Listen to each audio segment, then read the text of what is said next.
$800,000. That is how much Petra Vance had paid in 11 months to fix a car that would not start.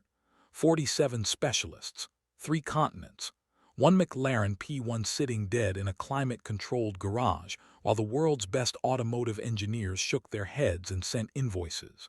Then a man in a salvage van with mismatched shoes showed up at the wrong address, and nobody knew what he knew. If you've ever been the person people underestimated, drop your city below. I want to know where this reaches. The van had a dent in the rear quarter panel that Dex Harmon kept meaning to fix. He'd been meaning to fix it for 8 months. Same 8 months he'd been meaning to get the passenger window motor replaced, the one that rolled down fine and then stayed down unless you pushed it with 2 fingers at exactly the right angle while pressing the button. He knew the angle. June knew the angle. It was one of those things that stopped being a problem once you knew exactly how broken it was. The van was white once. The signage on the side read Harmon Mobile Repair in blue letters that were slightly uneven because he'd applied the vinyl himself in the parking lot of an auto parts store while June ate a sandwich and told him the letters looked wobbly. They did. He'd left them that way. He was eating a gas station sandwich of his own in the driver's seat at 7:42 on a Thursday morning when the call came in from an unknown number. He had been sitting there because June's school was 2 blocks down, and he had an hour before the Ridgecrest appointment, and the van's radio got one station clearly on this stretch of road, a country station that played a mix of 40 years of music without apparent curation. He had been half listening to a song about a truck and a leaving that had apparently happened some time ago. He ate the sandwich, which was ham and something yellow that was probably cheese of a variety, and he thought about the coolant flush in the valley, and whether the client had said the car had been sitting since February or since last February, because those were different problems, and he had not thought to ask on the phone. His phone was on the passenger seat, screen up, next to June's library book which she had left this morning, and which he would bring by the school at lunch if she didn't text him from the office phone. June had not yet been given a phone. He had a view on phone timing that involved the word concentration and the phrase emergencies only, which June had challenged by pointing out that she was always available to have an emergency, and it would be practical to be reachable for those. He had said that's a good argument. She had said thank you. He had said not yet. She had accepted this. The gas station across the street had a sign in the window for something seasonal at a promotional price. The kid with the cart corrals was working in the same patient figure 8 in no particular hurry, which was a quality Dex respected. He answered.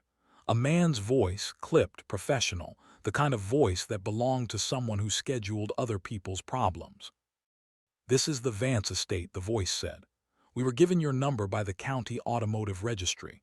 We need a diagnostic on a vehicle. Can you attend today?" Dex thought about his Thursday. He had an oil change in Ridgecrest at 10 and a coolant flush in the valley at 2. Both were 45 minutes from where he was sitting. He said, "What's the vehicle?" "McLaren P1, the voice said. 2014. Dex stopped chewing. He said, "What's the problem?" "Won't start." The voice delivered this with the flat exhaustion of a man who had said those 2 words many times to many people. "Electrical fault. We've had several specialists in. Nobody's resolved it." Dex looked at the gas station across the street. A kid in a yellow vest was bringing in the cart corrals, working in a slow figure 8 pattern, unbothered by the cold. He said, "I can be there by 9. The estate was 30 minutes north, past the ridge, past the neighborhood where the lots were measured in acres rather than feet. The gate was black iron and taller than the van. A camera on a post regarded him without expression. He gave his name. The gate opened. The driveway curved through trees that had been planted to be beautiful rather than to grow. The garage was separate from the house and larger than most houses. 6 bays, climate-controlled, the kind of facility that cost more to build than most mechanics would earn in a lifetime of work. Bay 4 had its door open.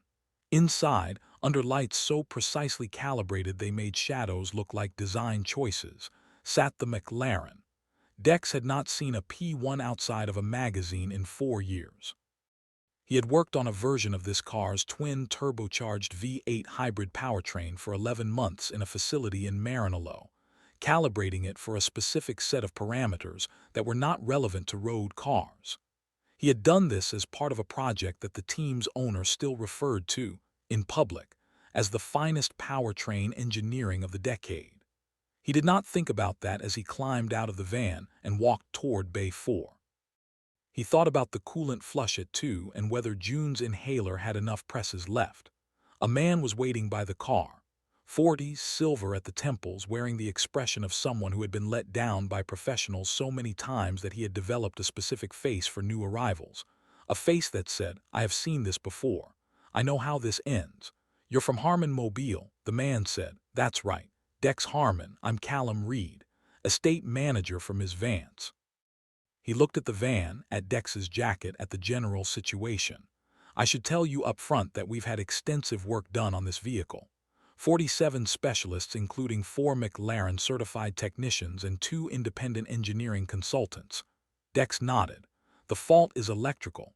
Multiple diagnostic systems point to ECU errors, but nobody has been able to clear them permanently.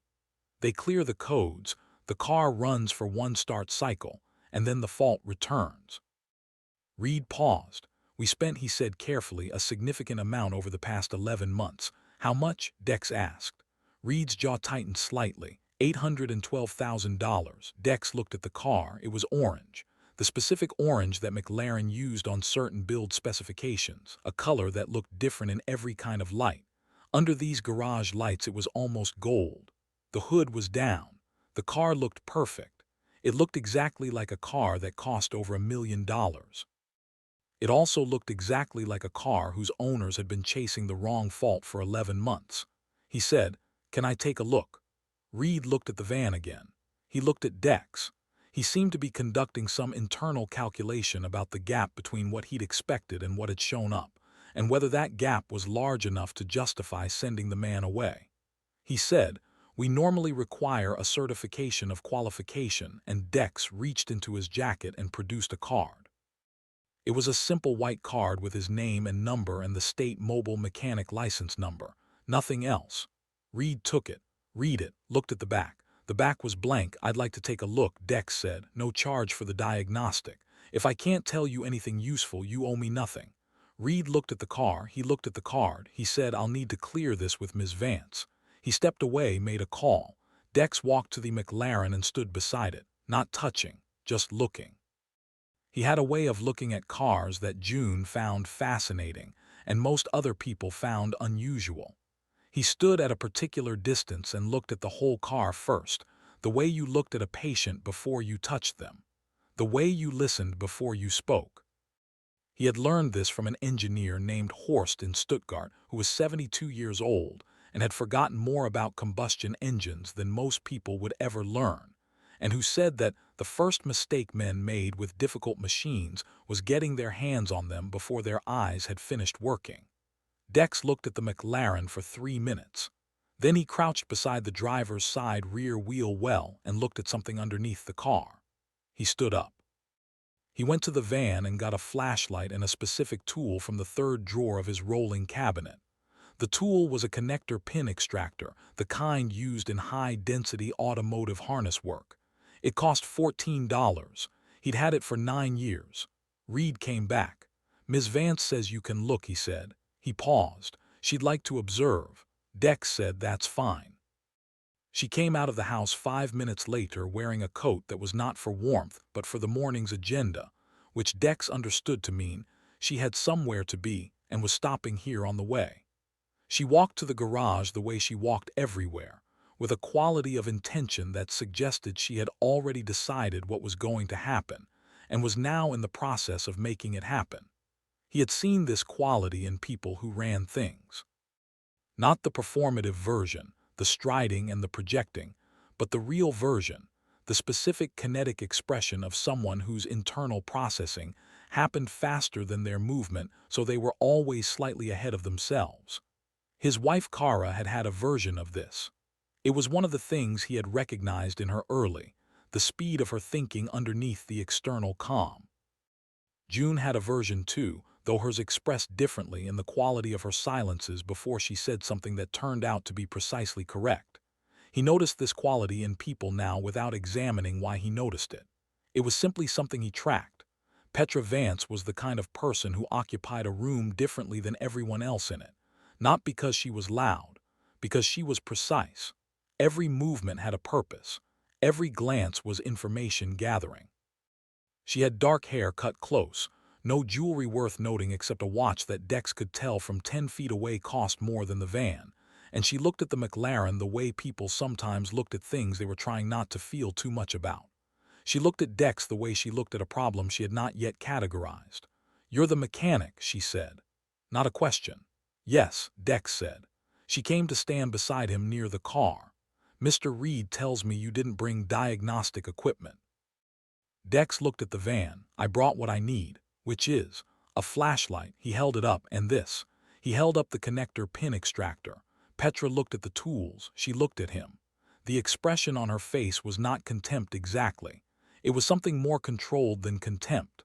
It was the face of a person who had very good reasons for very low expectations and was not going to pretend otherwise. She said, 47 specialists have worked on this car. 3 of them flew in from Europe. The last team brought a diagnostic array that cost more than your vehicle is worth. She paused. "I'm not trying to be unkind. I'm telling you so that you understand the situation before you proceed."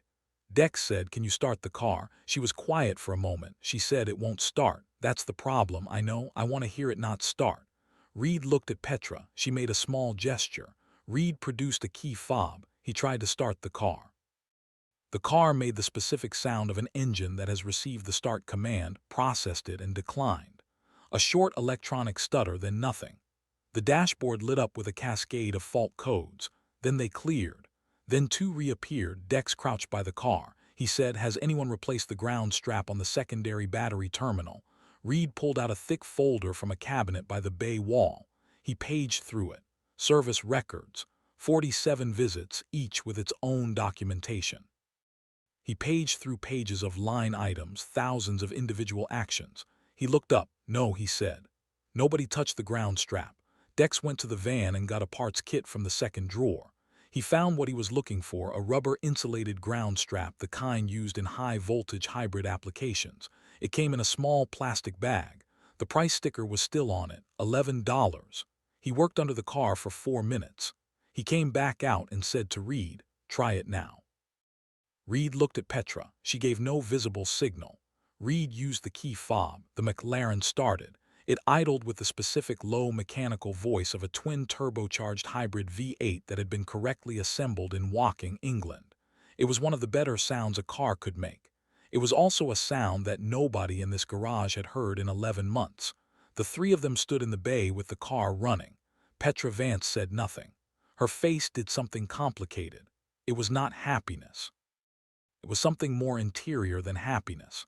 It lasted about 2 seconds and then it was gone, replaced by the expression she wore when she was processing information. She said, "That's it. That's part of it," Dex said. The ground strap was causing voltage noise that confused the ECU into generating false fault codes. Everyone who came in afterward was chasing the codes, not the source. They were treating symptoms. Reed had the service folder open again. $800,000, he said quietly. For a ground strap. $800,000 for the wrong diagnosis, Dex said. The strap is $11. He paused. There's also a secondary issue with the timing chain tensioner on the right bank. It's not critical, but it will become one. That's a different job. Petra turned to look at him. She turned with the same quality of precision she'd walked out of the house with, like she didn't move unless she meant to. She said, "How did you know?" Dex put the flashlight in his jacket pocket. He said the car didn't have any mechanical noise, something that far from starting should have vibration in the harness from previous restart attempts. But the housing was clean. No oxidation on the plugs that would come from fuel loading after failed starts.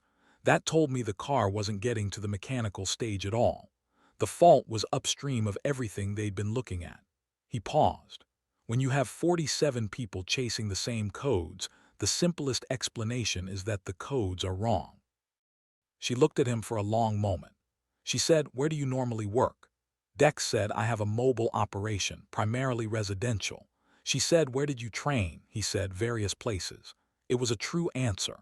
He had trained at a technical college in Ohio, which was true, and then at a racing facility in Lincolnshire, which was also true, and then as a junior engineer at a constructor that won 3 championships in 4 years, which was also true and which he did not mention. Petra did not press it. She was looking at the car. She said, Mr. Reed, please get Mr. Harmon's invoicing information. She turned to go. Dex said, what happened to it? She stopped. Without turning around, she said, I beg your pardon. He said, the car. It's been sitting in a temperature-controlled bay for 11 months with someone driving in specialists from 3 continents. He paused. It doesn't read like a car you bought to drive. It reads like a car that matters for a different reason. Petra turned around. The thing that crossed her face this time was something he wasn't meant to see. She put it away quickly. She said, the car belonged to my father. He paused. She said, the car was my father's. Then, as if correcting the grammar, he's gone, 7 months ago. Dex looked at the McLaren. He said, I'm sorry. She said, the timing chain issue. Can you address it? He said, yes. She said, please arrange it with Callum. She walked back toward the house. Reed watched her go. Then he looked at Dex with an expression that had changed since the beginning of the morning. He said, are you free next week? Dex picked up June from school at 3:15. She came through the gate with her backpack on both shoulders and her toy wrench in her right hand, the same wrench she'd had since she was 4.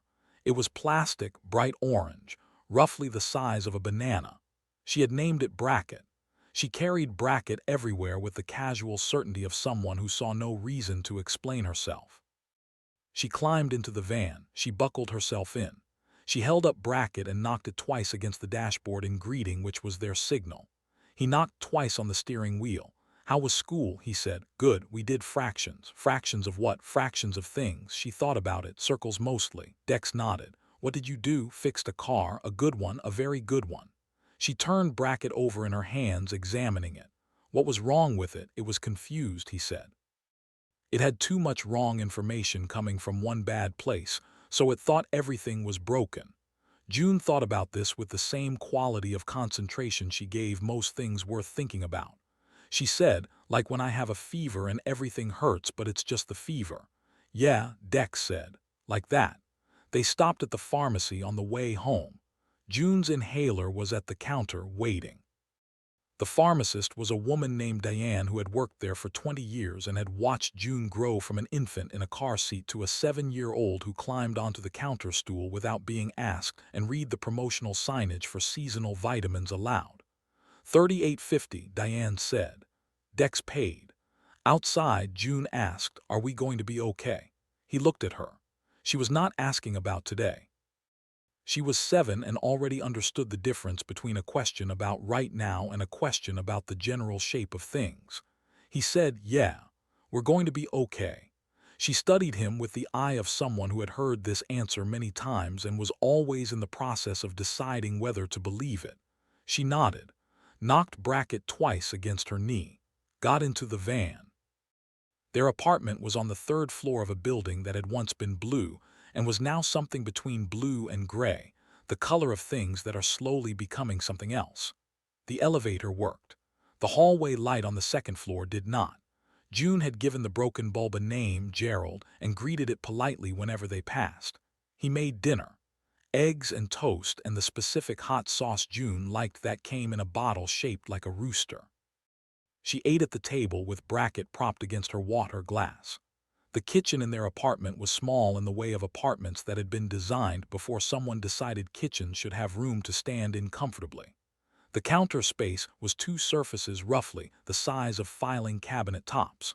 The refrigerator had a particular noise it made at 3 in the morning that Dex had learned to sleep through, and that June had named Grumble. The apartment was exactly sufficient. He had chosen it because of the school district, and because the landlord maintained the building with a quality of reliability that was worth paying for, and because June's bedroom had a window that faced east and got morning light, which she used for reading. They had lived in better places when he was in formula work. Apartments in cities where the living was organized around access to the facility and the lifestyle that went with it. Kara had liked those apartments, had made them into something specific with color and the particular arrangement of objects that signified home to her. After she died, Dex had moved them to Ohio, to the apartment near his sister, and then to this one when June started school and the school district mattered more than proximity to family. He did not miss the formula apartments. He missed Kara, who had liked them. He thought about this sometimes in the evenings, after June was in bed, in the specific way you thought about things when you had processed them enough that they were no longer emergencies but were still present. Grief was not something he had found to be linear. It existed in layers and appeared at unexpected angles, and sometimes it arrived through a door he hadn't known was open. He had learned to let it come and go without organizing his life around preventing it. June finished her eggs and looked at him with the evaluative expression she used when she was deciding whether to say something. She said, "You're thinking." He said, "Yes." She said, "About what?" He said, "About your mom, sometimes." She nodded. She said, "Me too. Sometimes when I'm in the middle of something normal," she said, "I think about how she would have thought it was funny." He said, "What would she have thought was funny?" June said, "The McLaren lady. Having $1 billion and not being able to fix a car." She would have said that was very ironic. She liked the word ironic. He almost laughed. He said she did like the word ironic. June said, "Was the McLaren lady's dad like mom, or different?" He thought about this seriously. He said, "I don't know much about him. I know he drew maps and he liked a specific stretch of road on the Oregon coast in the mornings." June said, "That's something." He said, "It's not nothing." She tapped Brackett twice against her water glass. She said, "I think she should take the drive." She may. June said she should take Brackett for luck. He said, "June." She said, "I have the other one." He said, "I know," but she said, "Brackett has been on a lot of trips to a lot of places with me. She knows how to go somewhere." She paused. "The McLaren lady needs to go somewhere." He looked at his daughter. He said, "We'll see." She accepted this with the expression of someone who had already decided but was willing to allow the appearance of ongoing deliberation. He washed the dishes. June dried.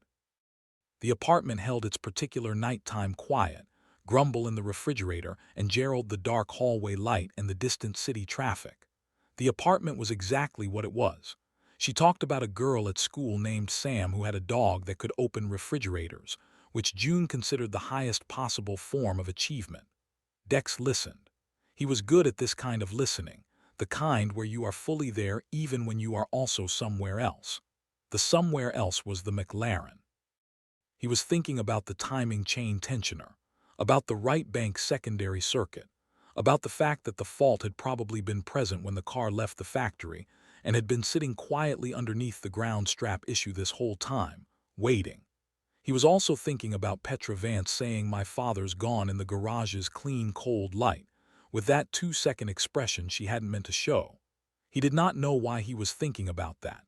He washed the dishes after dinner. June dried, standing on the step stool, Brackett tucked under her arm, handling cups with the careful deliberateness of someone who had broken two and intended not to break a third. She said, "Dad." "Yeah, do you miss racing?" He handed her a bowl. He waited until she had it before he answered. He said, "Sometimes." "Does it make you sad?" He looked at his hands in the soapy water. He said, "No. Some things you give up because something better came along." She handed back the bowl. He put it away. She said, "Like me?" "Like you," he said. "Good," she said, and handed him a glass. He went back to the Vance estate on Tuesday. Reed let him in. The garage was the same, the car the same. Dex had a different set of tools this time, the ones for the timing chain work. The job was not complex, but it required patience and a specific understanding of how the P1's hybrid architecture distributed load during cold start cycles. He'd studied the factory service documentation the night before, though there was very little in it that he didn't already know. He worked. He had brought the correct tools this time. The timing chain job required a specific approach on the P1's right bank. The chain ran through a section of the block that was designed for serviceability only in conditions where the block had been partially disassembled, which was fine in a facility like this, but would have been impractical in the field. The factory service documentation was thorough but not specific about the tension specifications for this particular application. Dex used a figure derived from a related architecture, adjusted for the P1's board dimensions, which was not in the documentation because the people who wrote the documentation had not encountered the specific load pattern that resulted from this particular secondary tensioner position. He knew this because he had, 9 years ago, written a brief internal analysis of the P1's right bank chain tension characteristics for a project that was not related to this car but used derivative components. The analysis had been circulated internally and then filed. Nobody had published it. Nobody in the service documentation chain had seen it. This was the part of engineering work that was rarely explained to people outside it. Most of what made an expert was not the knowledge that was written down. It was the knowledge that accumulated between the documents, in the gaps where the problems lived and nobody had gotten around to formalizing the solution. He had a great deal of this kind of knowledge. He had gotten most of it through years of specific work, and a quality of attention that Horst had told him early was the rarest thing in any discipline. Not intelligence, attention, the ability to be fully present with a problem until it showed you what it was. He had carried this quality through formula work and through years of residential service calls and through the night his wife had told him the diagnosis and through every school pickup and pharmacy run and bill payment since. It was not a professional quality. It was just what he was. The garage had a quality he appreciated, functional quiet, none of the ambient noise that most workshops collected. The only sounds were his tools and the climate system and at one point a bird outside the high windows. At 11, Reed appeared with a cup of coffee. He set it on the workbench without comment and went away. At 12:30, Petra Vance came into the garage. She was not in a morning coat this time. She was in work clothes, a suit that implied she'd come from the house rather than the office, and she had a phone in her hand that she was not looking at, which suggested she was between things rather than in the middle of one. She looked at what he was doing. She said, "You said this was a secondary issue." He said, "Yes. It wouldn't have stopped the car from starting, but left alone, it would eventually affect the chain tensioner pressure and cause a rattle at idle, then wear acceleration. Then a failure that would cost significantly more to fix than it costs to do now." She came closer, looked at the engine bay. She had the manner of someone who did not pretend to expertise they didn't have. She looked at what was visible, assessed what she could assess, and did not perform false comprehension. She said, "How did 47 specialists miss it? They were looking at fault codes," Dex said. "The timing chain issue doesn't generate a fault code at this stage. It generates a sound eventually." But nobody had the car running long enough to hear it. She looked at him. She said, "Where did you work before this?" "Various places," he said again. She said, "That isn't an answer." He tightened a bolt. He said, "I know." She was quiet for a moment. She said, "Callum ran a search on you. We do it for anyone who works on the estate." He said nothing. She said, "Dex Harmon, licensed in 3 states, mobile operation for 6 years. Harmon Mobile opened the same year your daughter was born." Before that, a significant gap. She paused. The last formal employment before the mobile operation was a company called Meridian Performance Group. He said, "Yes." She said, "I wasn't familiar with the name, but Callum found their website. They're a formula engineering consultancy. They built the powertrain for the Hargreaves Racing Championship cars." He said they did, 3 years running. "Yes." She looked at him directly. "You were the chief engineer." He put his tool down. He looked at her. He said, "Chief systems engineer, different scope." She said, "You built a championship-winning formula powertrain, and now you fix cars out of a van." He said, "Yes." She was very still. She said, "Why?" He picked his tool back up. He said, "My wife got sick. I wanted to be home. After she died, the van was already there and June needed consistency, not her dad flying to Maranello every 6 weeks." He said it plainly, without inflection, the way you said things you had processed enough that they no longer reached up and grabbed you, though sometimes they still did. Petra said nothing for a long moment. Then she said, "I'm sorry about your wife." He said, "I'm sorry about your father." They were quiet. The garage held the quiet the way good rooms held things without making a fuss about it. She said, "He bought this car 2 years before he died." She was looking at the McLaren. He wanted to drive it across country. He had a specific route planned, Pacific Coast Highway from Oregon to Baja. He drew it on a map. Dex looked at the car. She said, "We hadn't spoken in several years." There were reasons. She paused. He sent me the map in a letter. He said he was going to do the drive and he wanted to know if I would come. She stopped. Dex waited. She said I didn't reply quickly enough. He died before I answered. Outside, the bird went quiet. She said, so now I have the car and the map and a drive nobody's going to take. Dex said the car will run now. It should run for a long time if it's maintained correctly. She said yes. He said sometimes things are worth keeping in working order even if they're not being used. She looked at him. He wasn't sure what she was looking for. She said, finish your work, Mr. Harmon. She walked back to the house. He came back 3 times over the following 2 weeks. Each visit had a specific scope. He had learned early in the estate work that clarity of scope was what separated productive visits from expensive ones. He wrote the scope on a small notepad before each visit, not for presentation, but for his own discipline. The discipline came from Horst, who had drilled it into every engineer he'd trained. Know what you're doing before you do it. Know when you're done. Don't keep working because the environment is comfortable and the problem is interesting. The timing chain work was the first visit. Specific, necessary, complete. The brake fluid reservoir seal was the second. He had noticed it during the timing chain work, a hairline mark on the seal face that was not yet weeping but would be within 18 months. He had photographed it on his phone and shown it to Reed before the first visit was over. Reed had said, put it on the second appointment. He had.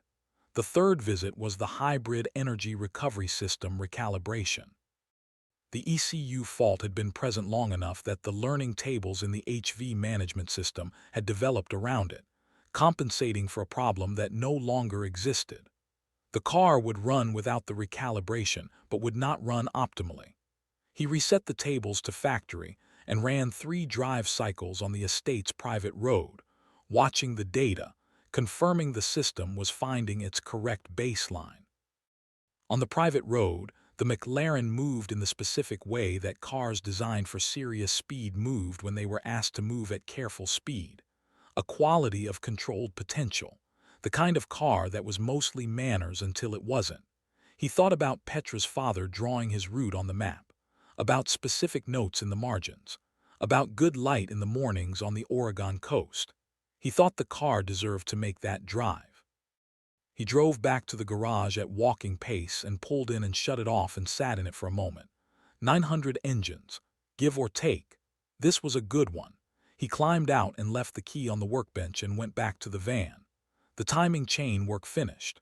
A small issue with the brake fluid reservoir seal that he'd noticed while working. A recalibration of the hybrid energy recovery system that had drifted out of factory parameters, probably from years of sitting. Each thing small and correct and necessary. Reed paid him promptly and without drama. The invoices were reasonable. The work was thorough. Nothing about the arrangement was unusual except for the fact that Dex was not what the estate had been expecting, and the car was running better than it ever had. On the third visit, June had no school, a teacher professional day, and she came with him. She sat in the van with her library book and her library book snack, which was a specific apple and cheese combination she maintained was required for serious reading. She read, she ate. She watched the gate open from the passenger window. At the garage, Reed appeared as usual. He saw June and his expression did the thing adult expressions did when they encountered a child in an unexpected context. A brief recalibration followed by an attempt at the appropriate warmth. "Who's this?" he said. "June Harmon," said June. "I came to see the car." Reed looked at Dex. Dex said she likes cars. Reed looked at June. She was looking at the McLaren with a focused attention that was slightly unnerving coming from a 7-year-old. She had bracket in her left hand. Her right hand was at her side, not reaching, just at her side, which meant she understood this was a looking situation and not a touching situation. Reed said, "Do you know what kind of car this is?" June said, "McLaren P1. Hybrid powertrain. 2.9-liter twin-turbo V8 with electric motor assist, 670 horsepower from the combustion engine, 179 from the motor." She paused. "My dad helped design a version of this engine." Reed looked at Dex. Dex looked at the ceiling. The voice from behind them said, "She's right." Petra Vance was standing in the door that connected the garage to the house interior. She was looking at June with an expression Dex had not seen on her before, something more open than her usual precision, something more like surprise. She came into the garage. She said to June, "How do you know all that?" June said, "My dad explains things and I remember them." Petra crouched down to June's eye level. This was not something most adults did with children, the full crouch. It was a choice and it meant something. She said, "Do you want to sit in it?" June looked at Dex.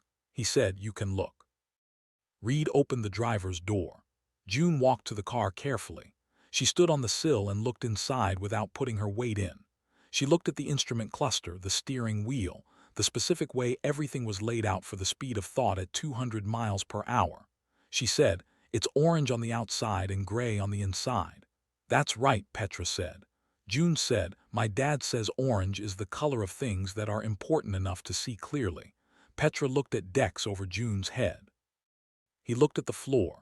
June said, "Where does this car go?" Petra said, "It hasn't gone anywhere yet. It was supposed to go on a long drive." "With who?" June said. Petra said, "With my dad, but he died before it happened." June considered this. She held bracket in both hands. She said, "My mom died too." She paused. "It's hard." Petra said, "Yes, it is." June said, "Do you think the drive would still help?" Petra said, "I'm not sure." June said, "Maybe it doesn't fix the thing that happened, but maybe it's still worth doing." She considered her own statement, like fixing the car. The car can't fix that your dad died, but it's still better that the car works. Petra was looking at June the way you looked at something that had arrived from a direction you hadn't expected. She said, "Where did she get this?" Dex said, "She comes up with things on her own." Reed, standing by the wall, was looking at the middle distance in the way of a man who was professionally obligated not to have feelings and was managing this obligation with limited success. June climbed off the sill. She patted the door frame gently, once, with the flat of her hand, the way you said goodbye to something. She went back to the van. The article about the McLaren was not the complication. The complication came a week before the article, from a different direction with different speed. Reed called him on a Wednesday afternoon with a quality of restraint in his voice that Dex had learned to recognize as the sound of someone delivering news they had been asked to deliver but did not endorse. He said, "I need to tell you something before you hear it another way." Dex was in the van outside a residential address in the valley, waiting for the coolant flush appointment that had been on his calendar for 2 weeks. The radio was off. June was in school. He said, "Tell me." Reed said, "Ms. Vance had a meeting with her general counsel this morning. There were some questions about the arrangement, about the nature of the work and how you presented your qualifications." Dex said, "What kind of questions?" Reed said, "The counsel reviewed the invoices. He noted that the service rates were consistent with residential and light commercial work. He noted that your background, when it became known, was substantially more advanced than what's typical for that rate level." He paused. He used the phrase undisclosed professional credentials. His concern is that you positioned yourself under conditions that didn't reflect your actual market value. Dex was quiet for a moment. He said, "I charged what I charge. The work was done correctly. Nobody was harmed by the arrangement." Reed said, "I know that. I told him that." He looked at it differently. He's concerned about precedent, about the optics of Ms. Vance paying less than market rate for expert work because the expert didn't disclose his expertise. He thinks it creates a question about intent. Dex said, "My intent was to fix the car." Reed said, "I know." Dex said, "Is she pursuing it?" Reed said, "I don't know yet. She asked me to let you know that a formal inquiry might be coming. She wanted you to hear it from me before from a letter." Dex thought about this. He said, "Why did she want me to hear it from you?" Reed was quiet for a moment. He said, "I think she's not entirely comfortable with the direction her counsel is pushing. But she's also, when something doesn't sit right with her, her first instinct is to investigate. It's gotten her a long way. It's also gotten her into this kind of situation before." Dex said, "What kind of situation?" Reed said, "One where the investigation was correct and the thing being investigated was still worth protecting." He said it carefully, in the way of a man choosing his words in full awareness that he was paid to remain neutral. Dex said, "Thank you for telling me." Reed said, "I'll call you if I know more." That evening, Dex sat with June at the table while she told him about a science project involving vinegar and baking soda, and the reaction she'd produced in a disposable tray that had been more dramatic than expected, and had required the teacher to open a window. He listened. He asked the right questions. He was fully there. He was also thinking about what Reed had said, about undisclosed professional credentials, about the phrase in a way that turned it over and looked at its backside where the actual meaning lived. He hadn't hidden anything. He had never claimed to be less than he was. He had shown up and done the work and charged his rates, but he understood the thing being alleged, even if the allegation was wrong. He understood it because he had been on the other side of assumptions his entire adult life. People looked at the van and drew conclusions. He had learned to let them, because correcting the conclusions usually took longer than doing the work and letting the work speak. The question was whether letting people draw conclusions about you counted as deception. He decided it did not. But he also decided that Petra Vance, who had been deceived by people she had trusted and had rebuilt herself around the capacity to identify deception early, would need to arrive at that conclusion herself. He could not give it to her. The question was whether she would. He found he was fairly confident she would. He was not certain why he was confident. It was not the confidence of knowing the outcome. It was the confidence of having watched someone think and trusting the quality of their thinking even when the thinking was currently aimed at you. He went to bed and slept adequately. The call from the law office came the next afternoon. It broke on a Thursday, not the car. The arrangement. Dex was at his kitchen table paying bills when his phone rang. The number was a law office in the city. He answered. A woman's voice, crisp and efficient, explained that she was calling on behalf of Vance Global Holdings with regard to the services provided at the Vance estate over the past 3 weeks. She used the word enrichment. She used the phrase undisclosed professional credentials.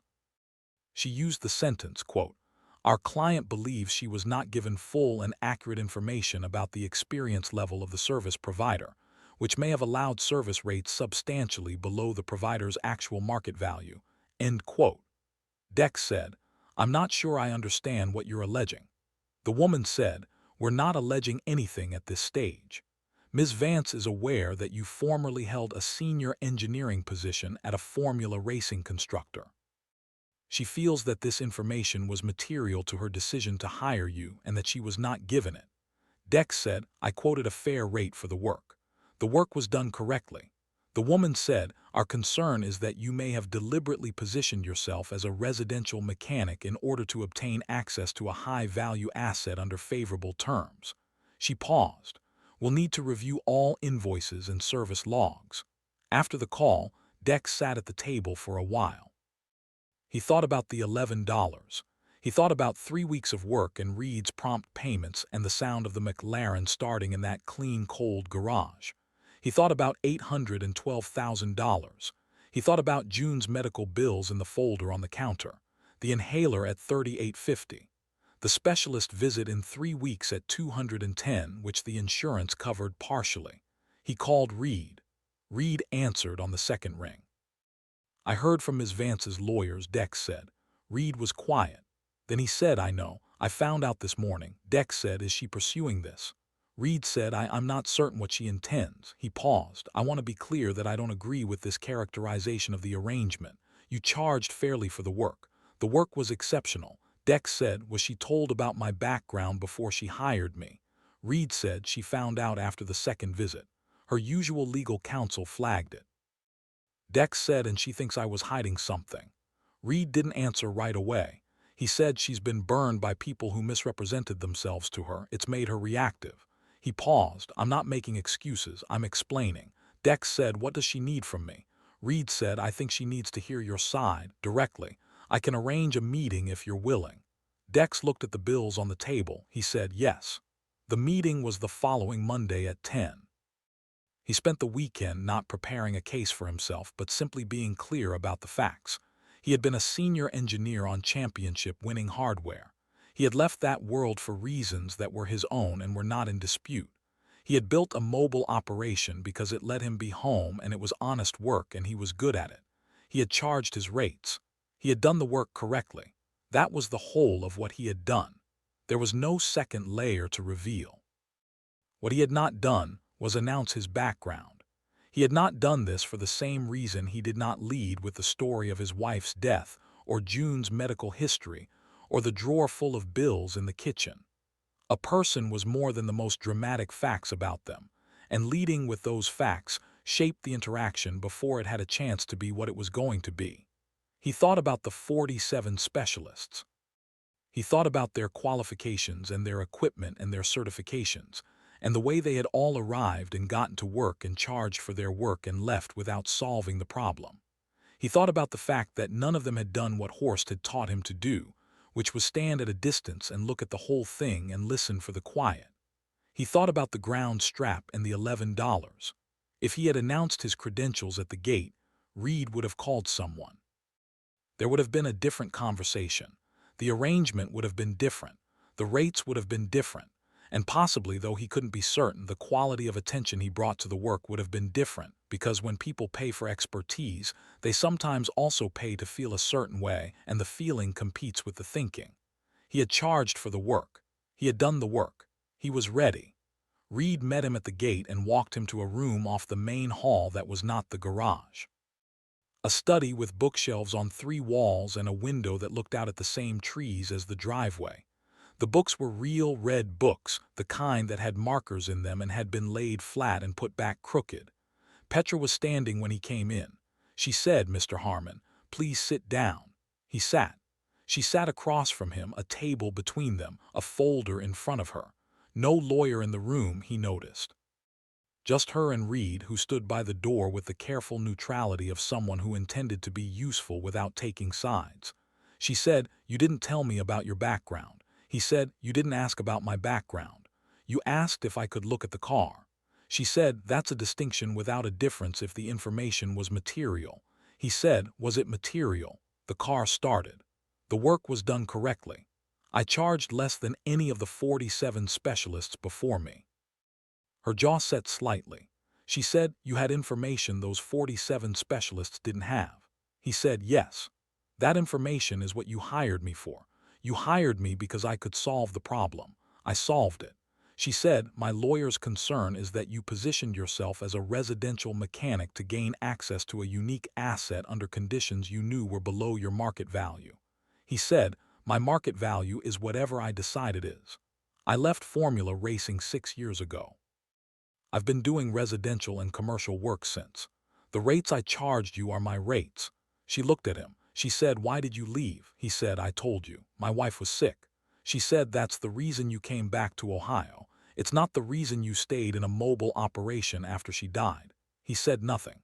She said, "There's nothing in your business history that indicates you tried to return to engineering work after she passed. You've been running the van operation for the same rate since she died." She paused. "I had someone look at your daughter's medical history. I want you to know I found that information and I had the search stopped. I don't have any details beyond the fact that it exists."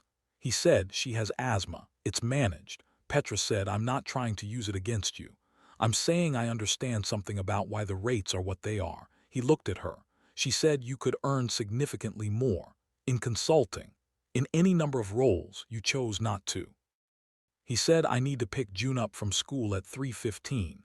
She was quiet for a long moment. She said, "I'm withdrawing the legal inquiry." He said, "I thought you might." She said, "That's presumptuous." He said, "You're not the kind of person who does things that don't make sense after you've thought about them clearly. You had a reaction and it got to a lawyer before you'd finished thinking." He paused. "That's understandable." She looked at him with an expression he couldn't fully read, which was less common for him than it was for most people. She said, "You're remarkably calm for someone who was just threatened with legal action." He said, "I've had harder weeks." She said, "I'd like to offer you a continuing arrangement. The car needs regular maintenance. There are other vehicles on the property. I have a staff who do a great deal of driving and a great deal of vehicles." She looked at the folder and closed it. "What I'd like to offer is a monthly retainer with fair rates and a scope that reflects your actual experience level, not the residential minimum." He said, "I'll want to see the scope in writing." She said, "Naturally." He said, "And I need to be able to leave by 3 on school days." She said, "That's not a problem." He said, "Then yes." She extended her hand across the table. He shook it. Her grip was the same as the first day, firm, direct, the grip of someone who meant what they said. She said, "Your daughter is interesting." He said, "She comes up with things on her own." The corner of Petra's mouth moved, just barely. The kind of movement that in a different register would have been a smile, but in hers was simply the acknowledgement that something had been said that was worth the acknowledgement. She said, "I looked at the drive. My father's route, Pacific Coast Highway." He waited. She said, "It's approximately 1,500 miles." She paused. "The car is in running condition." He said, "It is." She said, "I've been thinking about what your daughter said. Whether it's still worth doing." He said nothing. She said, "I haven't decided." He said, "You don't have to decide yet. The car will wait." She looked at the window, at the trees. She said he was proud of it. He'd read every article about the P1. He'd sent me several of them. I didn't respond to those either. She said it with the particular flatness of self-reproach that people used when they had moved past the point of active grief into the harder terrain of specific regret. He said he kept sending them. That was still something. She looked at him. He said the people who stop trying don't keep sending articles. He was still trying. She was quiet for a long time. She said, "You're not what I expected when Callum told me a mobile mechanic was coming." He said, "What did you expect?" She said, "Not this." He said, "That seems to be a consistent experience." She almost laughed. The almost was real. It was in her face for a second, a lightness that came up from somewhere and then was tucked away again. But it had been there. Reed, by the door, was looking at the middle distance again with his managed expression of professional neutrality. The reputation of the partnership arrangement had begun to travel before the article. In the automotive world, which was smaller than it appeared from outside, word moved through specific channels. An estate manager mentioning to another estate manager. A specialist firm's service record noting a successful resolution after their own failure. A forum thread in a collector community where someone had heard that the Vance P1 was running. Nobody connected it to Dex, specifically, in the first weeks.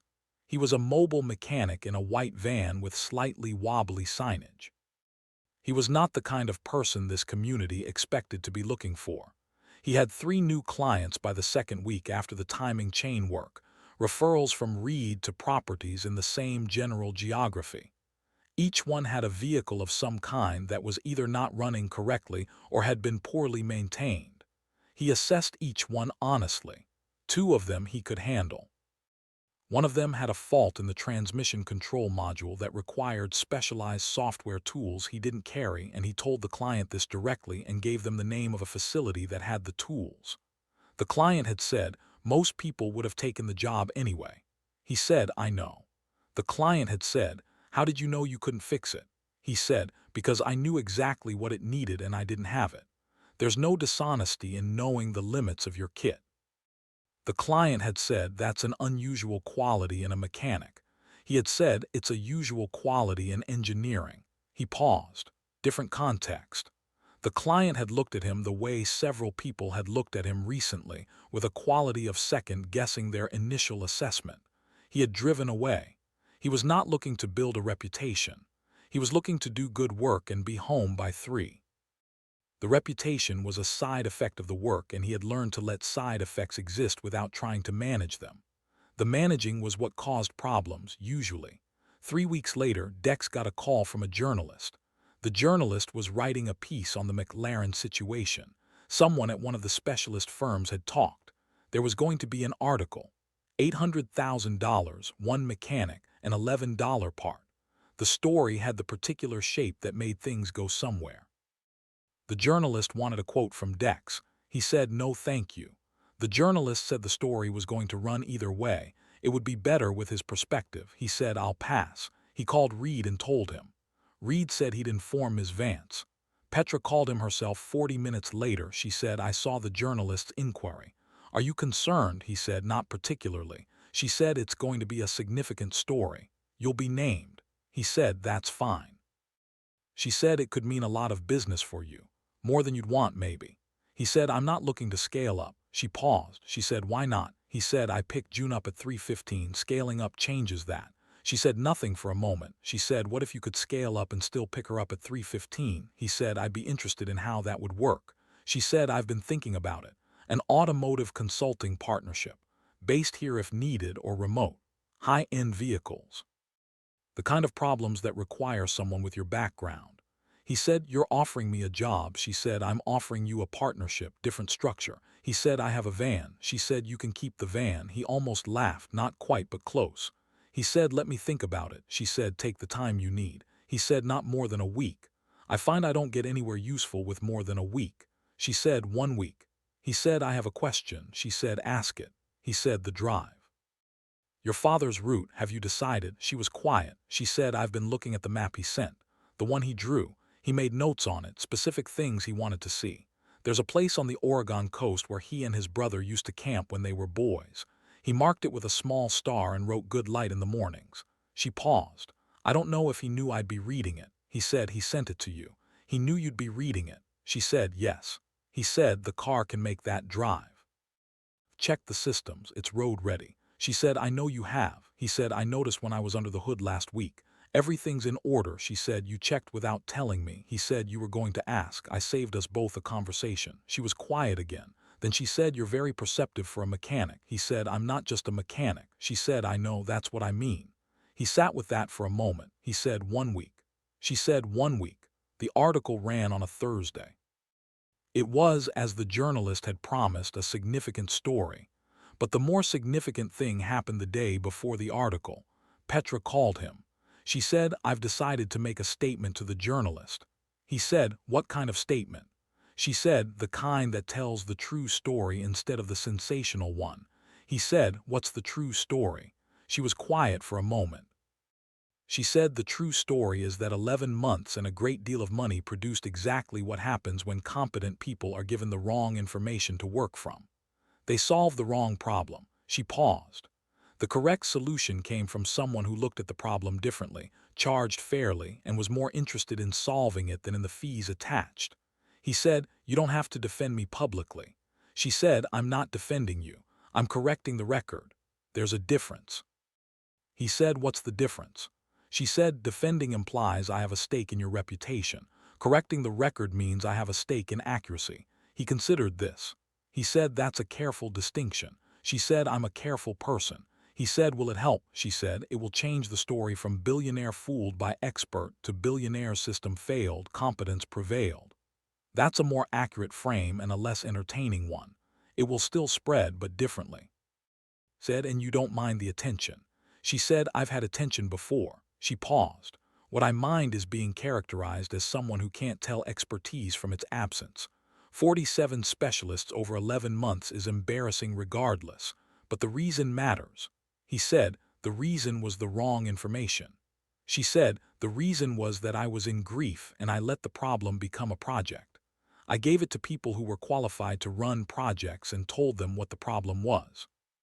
She paused. "The problem I told them was an electrical fault. The problem I didn't tell them was that I needed my father's car to work again and I had been avoiding finding out if it could." She said it plainly, without the quality of confession, more like a systems diagnosis. He said, "And now it works." She said, "And now it works." He said, "The statement should probably focus on the technical facts. The 47 specialists weren't wrong. They were misled by false fault codes. The ECU issue is genuinely unusual. It's the kind of diagnostic gap that happens when multiple layers of system feedback produce noise that looks like signal." She said, "I'd like you to review it before I send it to the journalist." He said, "Send it this afternoon." She sent it. He reviewed it. He suggested 2 technical clarifications. She incorporated them. She sent it to the journalist at 5:30. The article ran the next morning with Petra's statement prominently featured. It reframed the story exactly as she had predicted. The sensational angle, $800,000, $11, was still there, because that kind of number didn't disappear. But alongside it was a clear account of why the fault had been so difficult to diagnose, and what was different about the approach that finally resolved it. Several engineering publications ran follow-up pieces on the ECU fault class. One of them used the phrase classic ground loop cascade in a way that Dex recognized from technical literature he had written in a different context under a different professional identity. Nobody connected that. He was fine with nobody connecting that. It was, as the journalist had promised, a significant story. The headline had the numbers right. The contrast was vivid. By the afternoon it was everywhere. By evening, Dex's phone had received 42 missed calls and 61 messages. He read none of them. He was at the kitchen table helping June with a school project about weather patterns. She had a poster board and markers and several photographs of clouds that she had printed at the library. The clouds had names which June found immensely satisfying. She was writing cumulonimbus in careful letters, with the U slightly too big relative to the rest. The phone buzzed again. He turned it face down. June said, "Is that the article?" He said, "You heard about it." She said, "Sam's mom texted my teacher who told me because she thought I should know my dad was in the news." He said, "What did you think?" She said, "I think the number is funny." She thought about it, not funny like a joke. Funny like when something is very small and very big at the same time. He said, "Yes, exactly like that." She said, "Will things change now?" He looked at her. He said, "Some things." She said, "Which things?" He said, "I might do some different work. More of what I know how to do and less of what's easy to find." She said, "Because of the lady with the car." He said, "She made an offer. I'm thinking about it." June drew the letter B of cumulonimbus carefully. She said, "Is she still sad about her dad?" He said, "Probably. These things take time." June said, "Does it get less sad?" He said, "It gets different." She said, "I know." She put the marker down and looked at the cloud photographs. "You're different now than you were before Mom died. Not worse. Just different." He looked at her. She said, "You used to talk about the cars you worked on. Before, you'd tell Mom and she'd listen.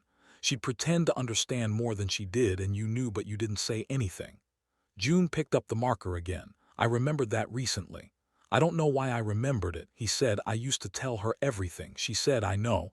I think maybe you could tell me some of it now. I'd pretend to understand." She looked up at him. "I'd probably actually understand more than Mom did because I know more about cars." He laughed. He hadn't planned it. It just came. She looked pleased in the way of someone who had achieved a specific aim. He said, "Deal."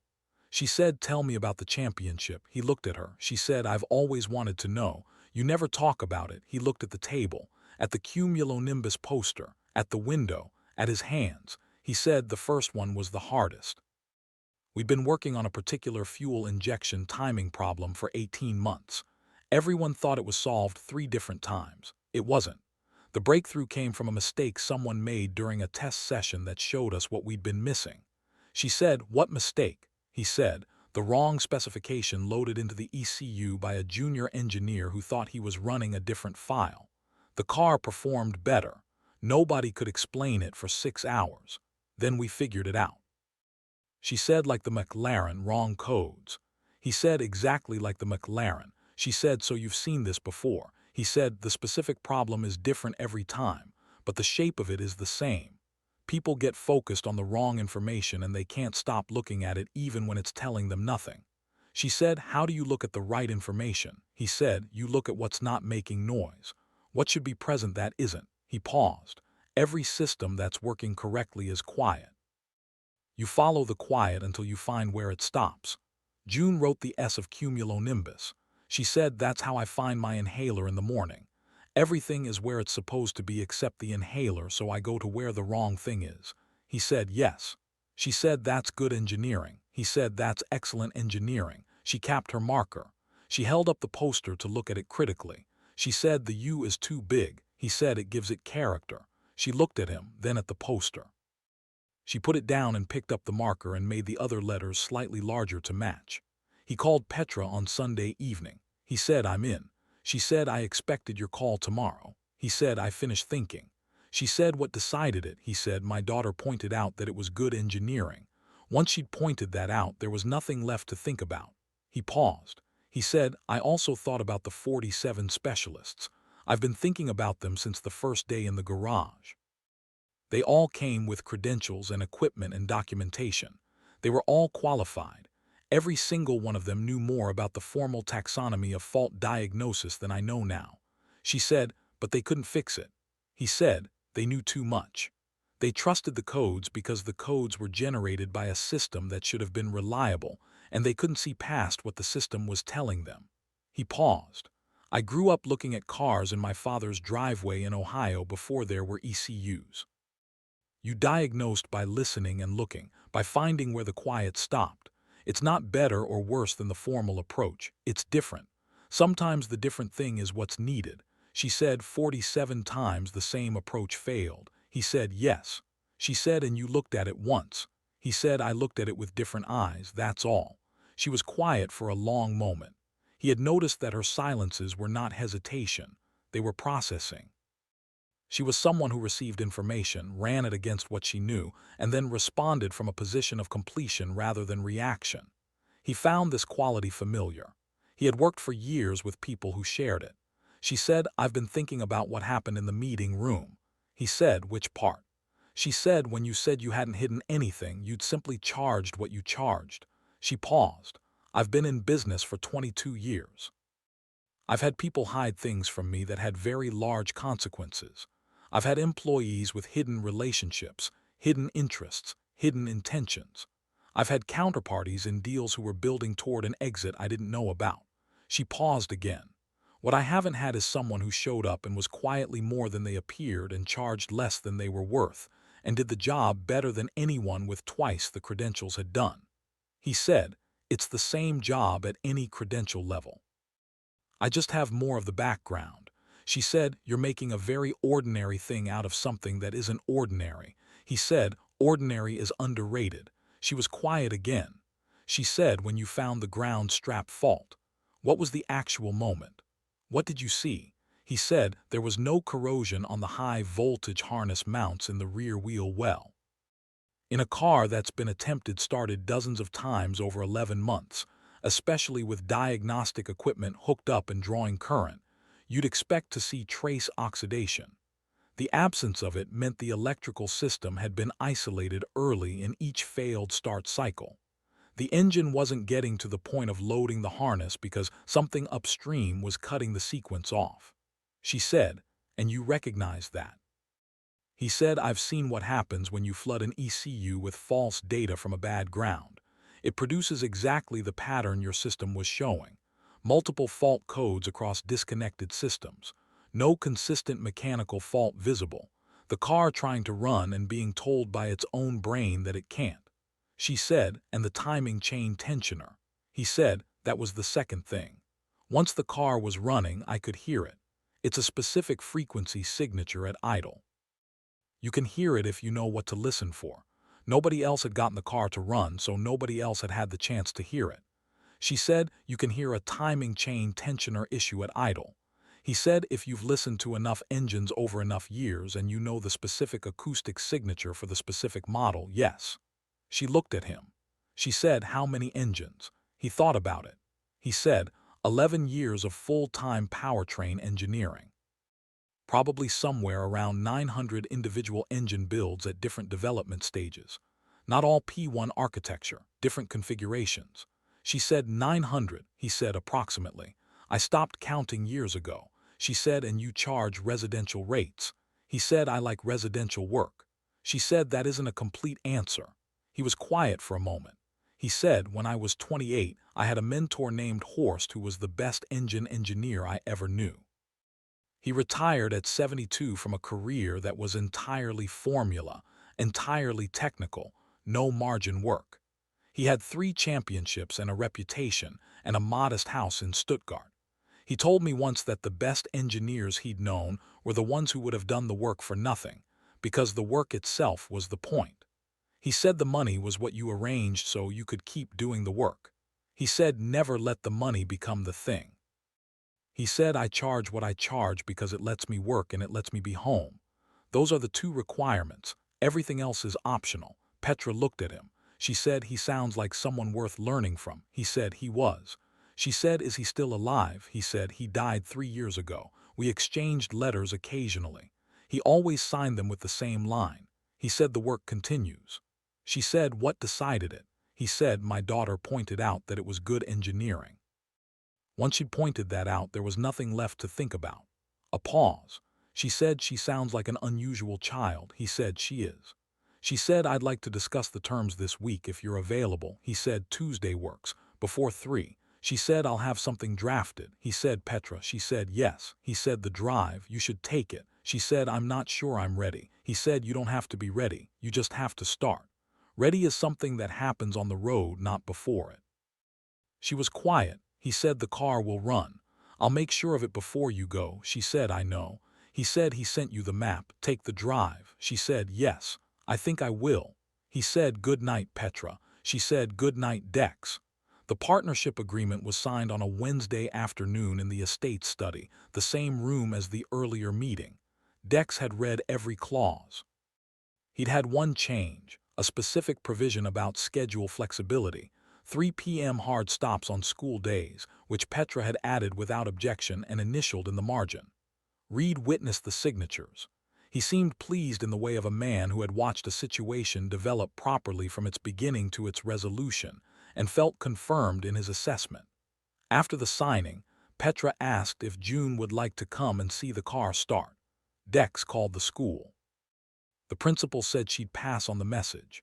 June arrived at 4, delivered by a car service Petra had arranged, which June found impressive. She came through the garage door with bracket in hand and looked at the McLaren. She said, "Is it going on the drive?" Petra said, "Yes. Next month." June said, "Are you going alone?" Petra said, "I think so." June considered this. She said, "My dad could come partway to check the car." She looked at Dex. "If that's not weird," he said, "it might be a little weird." Petra said it might be. June said, "Sometimes weird things are the right things." She was clearly quoting something, though neither of them could identify the source. Petra said, "I'll think about it." June accepted this. She turned to the car and said, "Can I hear it start?" Reed handed Petra the key fob. She pressed it.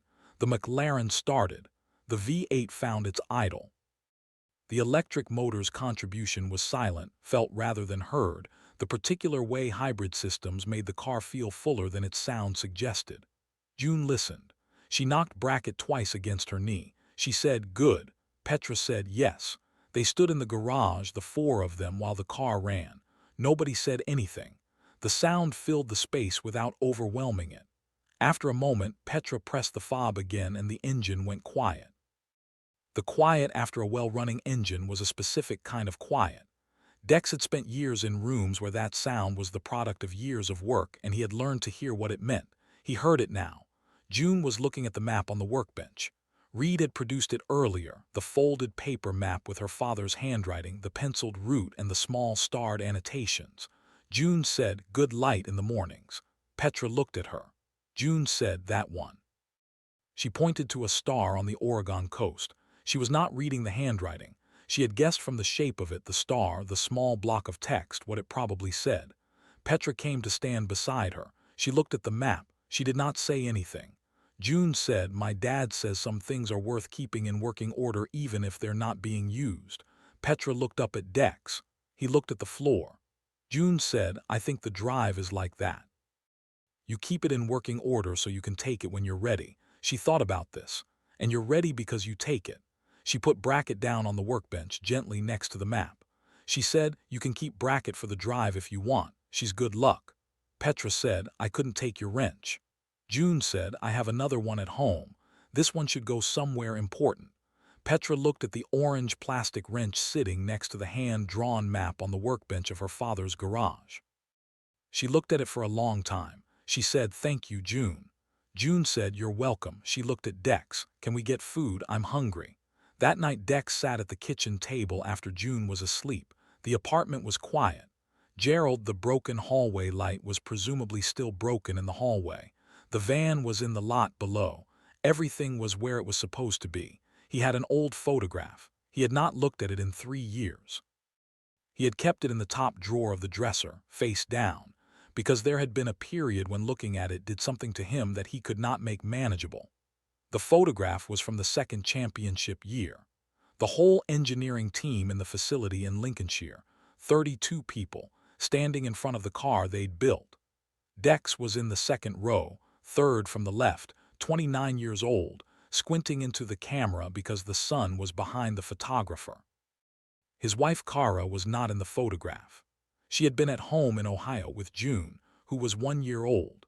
He had called her from Lincolnshire at 11 p.m. her time when they'd confirmed the result, and she'd said, obviously, because she'd known all along it was going to work, which was something she said about everything he did, and which he had not realized until after she was gone was not just encouragement but a genuine expression of how she perceived him.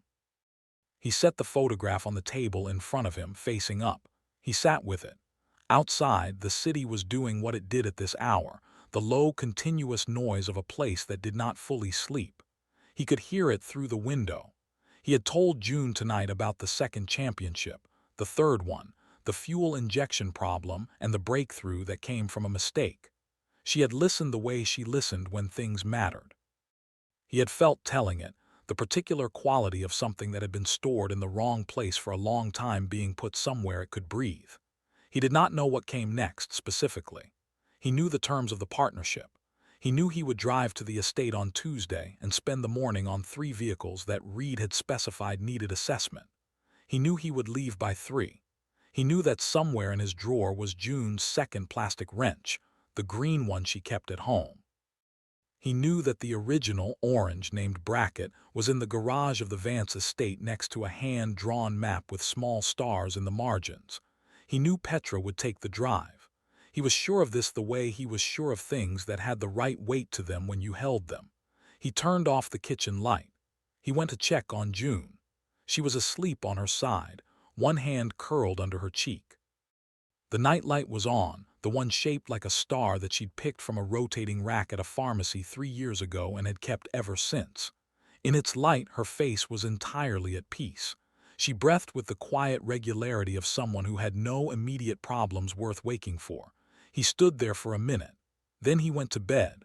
The photograph was still on the table when he woke up in the morning, facing up. He left it there. June made breakfast cereal and the specific orange juice that came in the large carton, and she talked about Sam's dog and the refrigerator and a project at school about bridges. She talked about fractions and clouds and a book she was reading about a girl who could talk to machines. He listened. He was fully there. At 7:50, they left for school. The morning was cold and clear, and the kind of October morning that made the city look better than it was. June held his hand and held his hand and held Brackett's replacement, the green wrench, in the other hand, tapping it twice against her knee as they walked. He dropped her at the gate. She said, "Tell me more about the championships tonight." He said, "Deal." She ran off to find Sam. He walked back to the van. He had 3 vehicles to look at today and a Tuesday meeting and a whole shape of things ahead that was not yet clear and did not need to be. He had this morning and the work and the particular satisfaction of a well-running engine and a daughter who knocked twice on things to say hello. He drove to the estate. He passed the school on the way. The gate was still closed. It was early, the kids not yet arriving. He passed it the same way he passed it every morning, noting it without stopping, the small red brick building with the painted mural on the side wall that the kids had done last spring, a landscape of animals and trees and a very optimistic sky. The gate opened. The McLaren was in Bay 4, right where it had always been, orange under its precise lights, running. Not running, he corrected. The car was off. It was ready to run. There was a difference. He knew that difference better than most people. He got to work.